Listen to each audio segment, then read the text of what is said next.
सुंदर नगर में चंदर नाम का एक व्यक्ति रहता था। वह बड़ा मेहनती था। उसके 4 बेटे थे। वे भी अपने पिता की तरह खूब मेहनती थे। चंदर की पत्नी का देहांत हो चुका था। चारों बेटे और चंदर राजा के यहाँ नौकरी करते थे। राजा उन्हें रोजाना उनकी मेहनत के बदले केवल 5 सेर जौ के दाने देकर टाल देता था। घर आकर वे स्वयं भोजन बनाते थे।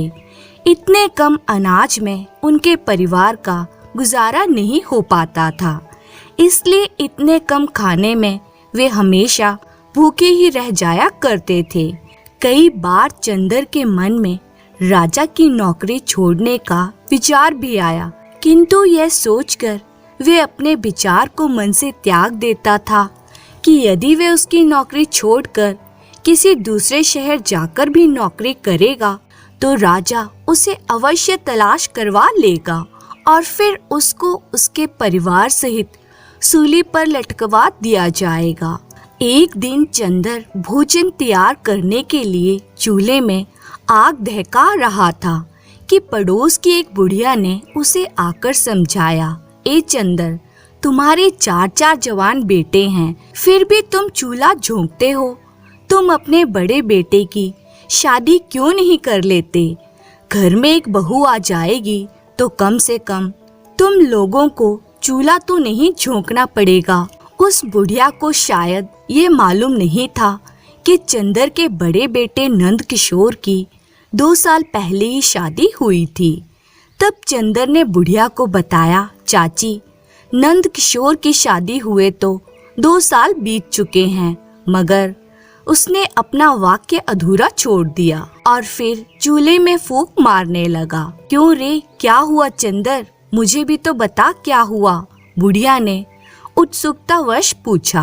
क्या बताऊं चाची, चंदर ने भोला सा मुंह बनाकर कहा, उसकी बहू अपनी माँ के घर पर ही है।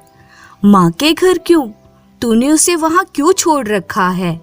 तू अपने बेटे से कहता क्यों नहीं वो उसे वहाँ से लेकर आए? बुढ़िया ने चंदर को सुझाव दिया। कैसे लाए चाची? हमारे घर में तो एक चारपाई तक नहीं है जिस पर वे बेचारी आकर बैठ भी सके, और फिर नंद किशोर के पास ऐसे कपड़े भी नहीं चाची जिन्हें पहनकर वे अपने ससुराल जा सके। अरे वाह रे वाह चंदर, बस इतनी सी बात है? मैं तो समझी थी कोई बड़ा बखेड़ा है। चल, तुम्हें कपड़े मैं दूंगी, तुम नंद किशोर को उसके ससुराल भेजने का प्रबंध करो। भगवान ने चाहा तो सब ठीक हो जाएगा, कहकर बुढ़िया अपने घर चली आई। चंदर की समझ में बुढ़िया की बात आ गई। उसने कपड़े लेकर अपने बेटे नंद किशोर से कपड़े पहनकर ससुराल जाने के लिए कहा तो वे तैयार होकर चला गया। ससुराल में उसकी खूब आवभगत हुई और 3 दिन वहां रहने के बाद नंद किशोर अपनी पत्नी को लेकर अपने घर की तरफ चल दिया। परंतु रास्ते में उसने सोचा कि उनके घर में तो कोई चारपाई भी नहीं है जिस पर वे अपनी पत्नी को बिठा सके। तब उसके दिमाग में एक युक्ति आई। उसने अपनी पत्नी को सीधा उस बुढ़िया के घर पर ही उतार दिया और जब वह अपने घर खाली हाथ आया तो चंदर ने उससे उसकी पत्नी के बारे में मालूम किया तो उसने सब कुछ अपने पिता से बता दिया। फिर वे राजा के यहाँ नौकरी पर चले गए। बुढ़िया ने नंद किशोर की पत्नी की खूब खातिरदारी की और फिर वह बोली, आओ बेटी, मैं तुम्हें तुम्हारे घर छोड़ आऊं। बुढ़िया की बात सुनकर नई नवेली बहू को बड़ा आश्चर्य हुआ। वह सोचने लगी कि क्या यह उसका घर नहीं है। तब उसने हिचकिचाते हुए बुढ़िया से पूछा, क्यों माँ जी, क्या ये मेरा घर नहीं है? फिर बुढ़िया ने जो कुछ सच था उसे बता दिया और उसे उसके घर छोड़ आई। अपने पति के घर में घुसकर बहू ने देखा तो उसे बहुत बुरा सा वह घर लगा। घर के अंदर जगह जगह चूल्हे बने हुए हैं। चूल्हों की राख बिखरी पड़ी है। एक कोने में टूटी हुई चारपाई पड़ी है। बर्तनों के नाम पर घर के अंदर टूटी फूटी 4-5 प्लेटें हैं। कपड़ों को उठाकर देखा तो उन फटे पुराने कपड़ों पर धूल जमी पड़ी है। अपने ससुराल के घर की हालत देखकर बहू की आंखों में आंसू आ गए।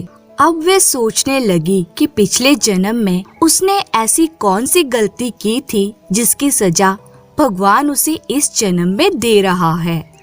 बहू हिम्मत वाली थी। कुछ देर सोचने के बाद वह उठी और घर की सफाई में जुट गई। सारा घर साफ किया। आंगन में फैली चूल्हों की राख, जगह जगह बने चूल्हे तोड़कर उसने एक चूल्हा तैयार किया। फिर वे अपने पति के आने की प्रतीक्षा करने लगी। शाम होने जा रही थी, परंतु उनमें से अभी तक कोई भी सदस्य घर पर नहीं आया था। बहू को बेचैनी होने लगी। इतना बड़ा घर और उस घर में वह अकेली। उसे चिंता होने लगी कि कहीं कोई गैर आदमी आकर उसके साथ दुराचार ना करने लगे। उसके मन में तरह तरह के ख्याल आने लगे, किंतु उसे ज्यादा प्रतीक्षा नहीं करनी पड़ी। तभी उसका पति और ससुर अपने बेटों के साथ घर में आए तो उन्होंने देखा कि उनके घर की हालत बिल्कुल बदल चुकी है। यह देखकर वे सब बहुत खुश हुए। परंतु जब चंदर की निगाह चूल्हों की तरफ उठी तो उसने बहू से कहा, बहू, ये तुमने क्या किया? तुमने तो सब चूल्हे ही खत्म कर दिए। अब हम खाना कहाँ पर बनाएंगे? तुम इसकी चिंता मत करो बापू। आज से इस घर के अंदर एक ही चूल्हे पर खाना बनेगा और हम सब एक साथ मिलकर खाना खाएंगे। ठीक है बहू, अब जैसी तेरी मर्जी। और फिर चंदर ने जौ के वे दाने जो हर रोज राजा उन्हें देता था अपनी बहू के सामने रख दिए। इतने कम भोजन को देखकर बहू ने पूछा, क्या राजा आपको केवल इतने ही जौ देता है? हाँ बेटी, चंदर ने बताया, राजा जो कुछ देता है वही हम ले आते हैं। राजा की बात टालने की हिम्मत किसमें है बेटी? ससुर की बात सुनकर बहू कुछ सोचने लगी। फिर वह बोली, तुम सब लोग दब्बू हो। राजा के लिए तुम इतनी मेहनत करते हो और राजा तुम्हें थोड़े से जौ देकर बहका देता है। कल तुम उनसे कहना कि वह इससे 3 गुना जौ देगा तो ही काम करेंगे। उनको जरूरत होगी तो तुम लोगों से काम कराएंगे। और सुनो, तुम डरना मत। नंद किशोर ने कहा, भाग्यवान, तुम नहीं जानती राजा को। हमारी बात सुनकर वे हमारे जवान कटवा देंगे। तुम चोरी तो नहीं कर रहे हो, तुम झूठ तो नहीं बोल रहे हो, अपना हक उनसे मांग रहे हो। और जो अपना हक नहीं मांग सकता वह कुछ नहीं कर सकता। तुम मेरी बात मानो। राजा से कल तुम यही बात कहना तो सही। राजा जी तुम्हें कुछ नहीं कहेंगे। तब चंदर ने बहू को आश्वासन दिया कि वे ऐसा ही करेंगे जैसा वे कह रही है। और फिर अगले रोज पूरा दिन काम करने के बाद राजा ने उन्हें जौ दिए तो चंदर ने उनसे 3 गुना जौ देने की मांग की। राजा ने कोई प्रतिवाद ना किया और उन्हें 3 गुनी मात्रा में जौ दे दिए। वे खुशी खुशी अपने घर वापस आए। बहू के सामने उन जौ को रखा। बहू ने देखा कि जौ कल से 3 गुना अधिक हैं, तो उसने पूछा, राजा ने तुम्हें कुछ कहा तो नहीं? नहीं बहू, उन्होंने चुपचाप हमें 3 गुना जौ दे दिए, चंदर ने बताया। बहू जौ लेकर पिछले दिन की तरह बुढ़िया के घर गई और उन्हें पीट लाई। फिर उसने रोटियां और सब्जी बनाकर खाना परोसा।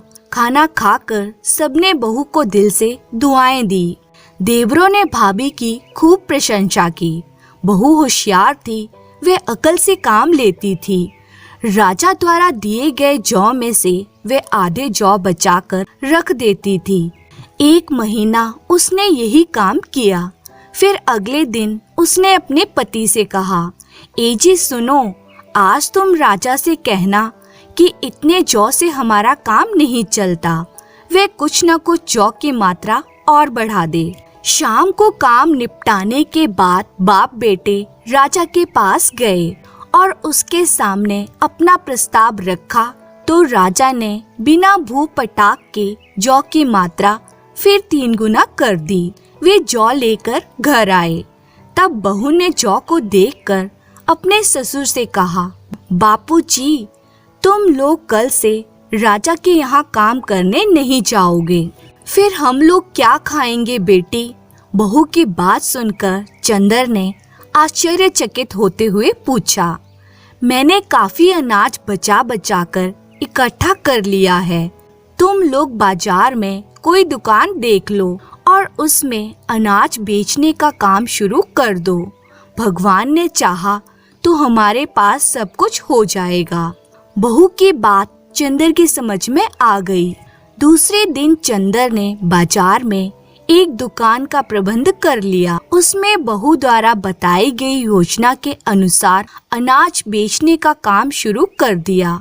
शुरू में तो दुकान पर कम ही ग्राहक आए, लेकिन फिर उनकी दुकान चल निकली। दुकान चलती देख चंदर तथा उसके बेटों की खुशी का ठिकाना ना रहा। वे घर के लिए भी कुछ न कुछ सामान जुटाने लगे। एक दिन बहू ने अपने ससुर से कहा, पिताजी, तुम रोजाना घर पर खाली हाथ चले आते हो। तुम्हारी यह बात अच्छी नहीं है। रास्ते में जो कुछ मिला करे उसे उठा लाया करो। ससुर ने बहू की बात को गांठ बांध लिया और अगले ही दिन वे रास्ते में पड़ी किसी भी वस्तु को छोड़कर नहीं आते थे। रास्ते में यदि उसे कागज भी मिल जाता तो वह उसे भी नहीं छोड़ता था और बहू उन सब चीजों को घर के एक कोने में जमा करती रहती थी। चंदर रोजाना कुछ न कुछ लेकर घर में घुसता था, किंतु आज उसे रास्ते भर कुछ ऐसी वस्तु ना दिखाई दी जिसे उठाकर वे अपने घर ले जा सके। वे एक जगह खड़ा होकर सोचने लगा। अचानक उसकी नजर रास्ते के किनारे पड़े एक मरे हुए सांप पर पड़ गई। वे झटपट उसके पास पहुंचा। उसने देखा कि सांप सचमुच मरा हुआ था। उसने सोचा कि वह उस मरे हुए सांप को उठाकर ही अपने घर ले जाए। यदि वे घर में कुछ भी लेकर नहीं घुसा तो उसके बेटे की बहू कहीं उससे नाराज ना हो जाए। तब चंदर ने एक लकड़ी पर उस सांप को उठा लिया और उसे ही अपने घर ले आया।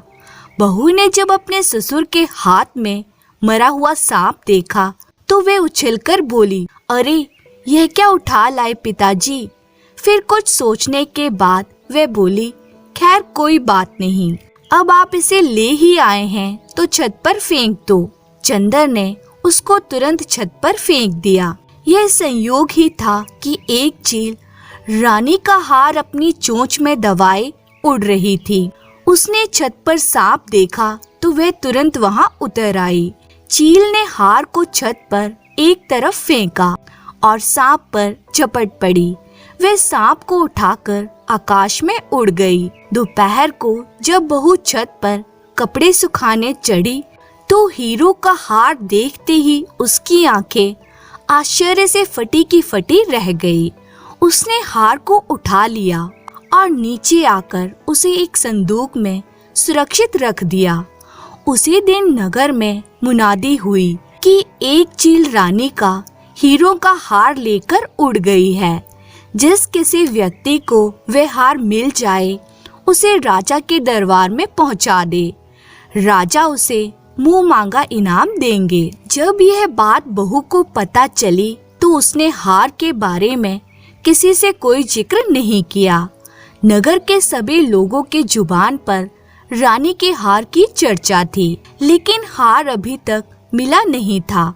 अगले दिन राजा ने पुनः नगर में ऐलान कराया कि रानी का हार अभी तक किसी ने दरबार में नहीं पहुंचाया है। किसी को यदि हार के बारे में मालूमात हो तो वह तुरंत दरबार में आकर निडरता से राजा को बताए। यह ऐलान भी नंद किशोर की बहू ने सुना। फिर जब शाम को उसके पति, ससुर और देवर सब घर में आए तो बहू ने जिक्र किया, क्या वास्तव में रानी का हार चील लेकर उड़ गई है? यह राजा की कोई चाल है। बहू की बात सुनकर चंदर ने कहा, नहीं नहीं बहू, राजा इतना झूठा नहीं है, हम उसे जानते हैं, वे झूठ नहीं बोल रहे हैं। हार वास्तव में चील ले उड़ी है और फिर राजा को उसके ज्योतिषियों ने बताया है कि हार किसी की छत पर है। नहीं पिताजी, ज्योतिषी झूठ बोलते हैं। हार राजा के महल के पीछे कूड़े के ढेर में दबा हुआ मिलेगा। बहू ने बड़ी चालाकी से कहा, तुम्हें कैसे मालूम बेटी कि हार कूड़े में मिलेगा?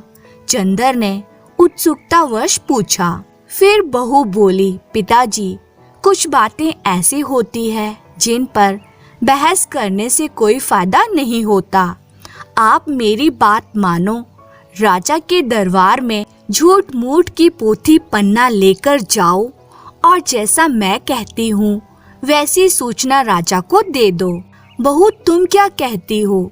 चंदर को क्रोध आया। अगर वहाँ हार नहीं मिला तो राजा मेरी गर्दन उड़वा देगा। नहीं नहीं, मैं नहीं जाऊंगा। चंदर सहम कर पीछे हटा। पिताजी, मैं जो कुछ कह रही हूँ बिल्कुल सच कह रही हूँ। आप वैसा ही करें जैसा मैं आपसे कह रही हूँ, आपको कुछ नहीं होगा। बहू ने अपने ससुर को खूब समझाया। फिर चंदर ने बहू की बात मान ली और एक कागजों की पोथी लेकर वे राजा के दरबार में पहुंचा। वहां उसने निडर होकर झूठ मूठ की पोथी राजा के सामने खोली और उसमें देखकर वही बातें अपने मुंह से कह दी जो उसके बेटे की बहू ने उसे समझाई थी। इधर बहू उस हार को राजा के महल के पीछे कूड़े में डाल आई। चंदर की बात सुनकर राजा ने अपने सिपाहियों को महल के पीछे कूड़े के ढेर में हार ढूंढने का आदेश दिया। संयोग से हार सिपाहियों को मिल गया। हार दरबार में लाया गया। उसे देखकर राजा सहित सारे राज ज्योतिषी चंदर की भविष्यवाणी को मान गए। वे नहीं जानते थे कि एक अनपढ़ आदमी इतना बड़ा विद्वान हो सकता है। राजा ने उससे कहा, चंदर, हम तुम्हारे काम से बहुत खुश हैं। अब तुम हमसे जो कुछ मांगना चाहते हो मांग लो।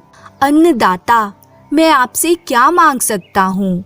मेरी तो आपके सामने जुबान भी नहीं खुल सकती।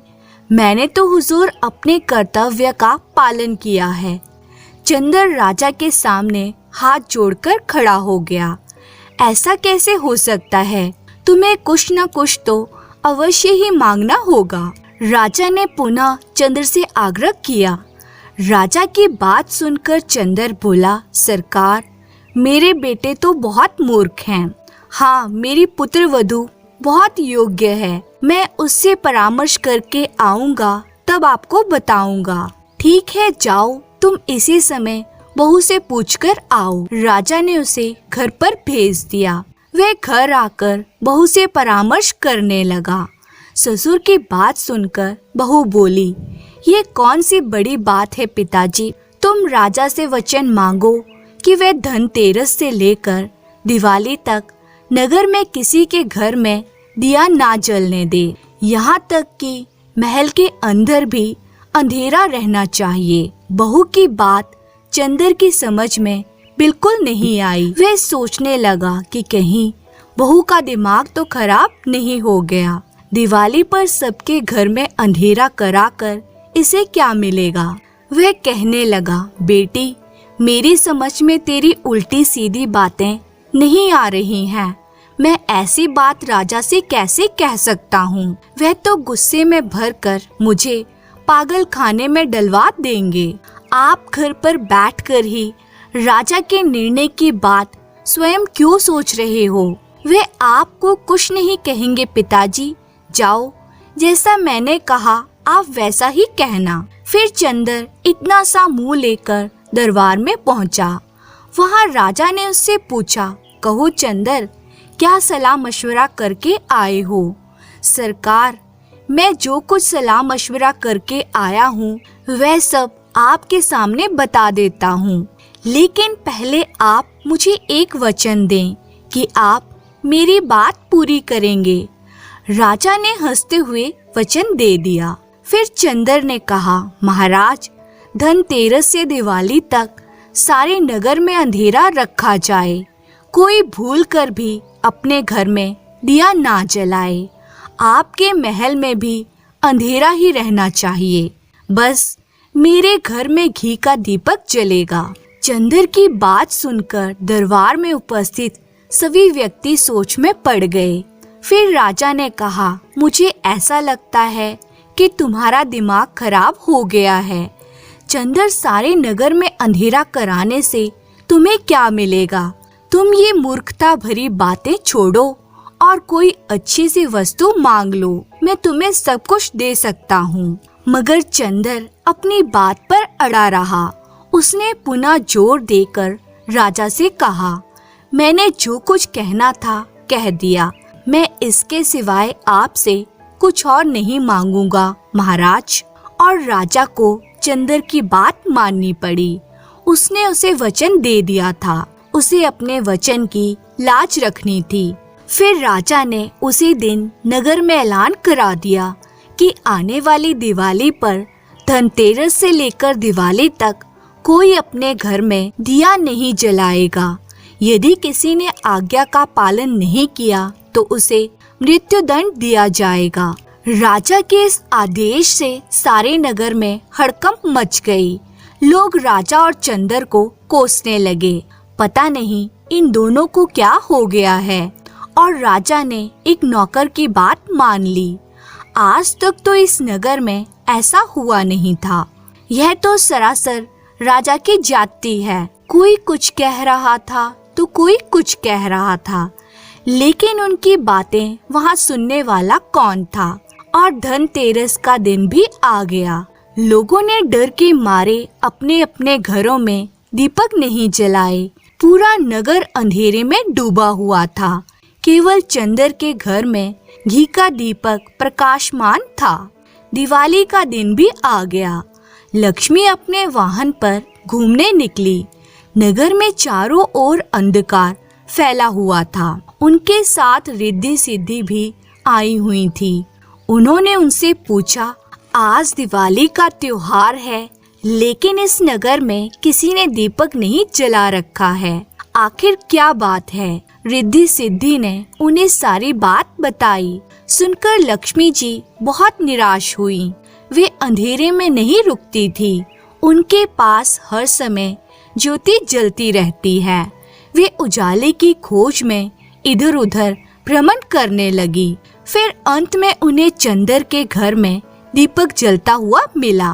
वे तुरंत उसी घर में घुस गई और वहाँ अपना आसन लगाकर जम गई। घर में सब लोग सो चुके थे। केवल नंद किशोर की बहू नींद के कारण ऊँघ रही थी। कुछ देर के लिए उसकी भी आंख लग गई थी और फिर जब उसकी आंखें खुली तो वह अपने टूटे फूटे घर की जगह एक आलीशान कोठी देखकर चकित रह गई। कोठी सभी सुख सुविधाओं से परिपूर्ण थी। यह देखकर बहू बहुत प्रसन्न हुई। उसकी युक्ति काम कर गई थी। फिर उसने अपने पति तथा ससुर को जगाया और फिर चंदर के सभी बेटे जाग उठे। सब अपने आप को टूटे फूटे घर की जगह आलीशान घर में देखकर हैरान हो रहे थे। उनकी समझ में कुछ भी नहीं आ रहा था। एकदम इतना बड़ा परिवर्तन कैसे हो गया? अचानक लक्ष्मी जी प्रकट हुई और उन्होंने बताया कि अब तुम्हारी दरिद्रता के दिन दूर हुए। अब तुम्हारे अच्छे दिन आ गए हैं, क्योंकि दिवाली के पर्व पर मैंने केवल तुम्हारे घर में दीपक जलता पाया और सारे नगर में अंधेरा था। इसलिए मैं तुम्हारे ही घर में आ गई। मैंने यहाँ आकर आसन जमा लिया है। लक्ष्मी जी की कृपा भरी बातें सुनकर चंदर की समझ में आ गया कि उसकी बहू ने क्यों राजा से यह बात कहलवाई थी। सुबह को बहू ने अपने ससुर से दरबार में जाने को कहा, मगर चंदर ने दरबार में जाने से मना कर दिया। फिर बहू ने उसे समझाया, पिताजी, आप नहीं जानते, अब हमें राजा का गुस्सा भी तो ठंडा करना है। आप उनसे जाकर कहें कि मैंने 3 दिन तक नगर में अंधेरा इसलिए रखवाया था कि प्रकाश युक्त घरों पर भारी आपदा आने का योग था। अतः अंधकार के कारण विपदा टल गई है। फिर ये बात सुनकर राजा प्रसन्न हो जाएंगे। बहू की बात सुनकर चंदर दरबार में उपस्थित हुआ और बहू द्वारा कहे गए वाक्यों को उसने राजा के सामने दोहरा दिया। उसकी बात सुनकर राजा वास्तव में प्रसन्न हो गया और चंदर को राजा ने बहुत सारा धन देकर विदा किया। अब वे अपनी बहू की होशियारी और बुद्धिमत्ता के द्वारा खुशी खुशी दिन बिताने लगे। तो दोस्तों, इस कहानी से हमें यह सीख मिलती है कि परिवार में अधिक व्यक्तियों का होना अच्छा है, लेकिन यदि वे सब के सब बुद्धिहीन हो तो इससे बड़ा अभिशाप और कोई नहीं हो सकता। यदि उस परिवार में एक व्यक्ति भी बुद्धिमान है तो वे अपने पूरे परिवार की नाव को खींचकर ले जा सकता है। जिस प्रकार चंदर के बेटे की बहू ने उसके घर की काया ही पलट डाली। धन्यवाद।